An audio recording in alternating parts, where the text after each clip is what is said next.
আপনি যদি ভাবেন যে জেনিসারীদের হু আওয়াজ ছিল শুধু ভয় দেখানোর জন্য, ভুল ভাবছেন। এই শব্দের মধ্যে লুকানো আছে আল্লাহর নাম, সৈন্যদের আত্মত্যাগের শপথ এবং এমন একটি রহস্য যা ইউরোপের সৈন্যদের কাঁপিয়ে দিত। আজ আমরা জানবো এই হু ধ্বনিটি কবে, কোথা থেকে এবং কেন শুরু হয়েছিল। জেনিসারীদের বাহিনী ওসমানীয় সাম্রাজ্যের সবচেয়ে প্রশিক্ষিত এবং ভয়ঙ্কর সৈন্যরা তাদের প্যারেড বা যুদ্ধের আগে একসঙ্গে হু শব্দে চিৎকার করত। এই ধ্বনি কোনো সামরিক কৌশল নয়, এটি বেক্তাশি সুফি তরিকার প্রভাবে ধর্মীয় আচার হিসেবে চালু হয়েছিল।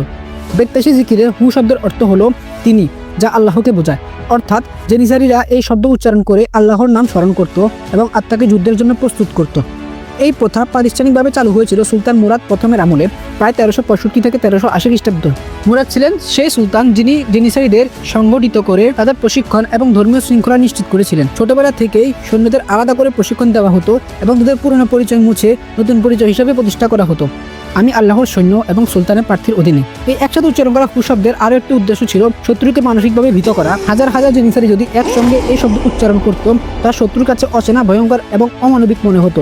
এর ফলে যুদ্ধের আগে সৈন্যদের মনোবল হ্রাস পেত, পাশাপাশি সৈন্যদের মধ্যে শৃঙ্খলা ও একতা বজায় থাকতো এবং তারা মনে রাখতো যে তারা একা নয়, আল্লাহ এবং সুলতান তাদের সঙ্গে।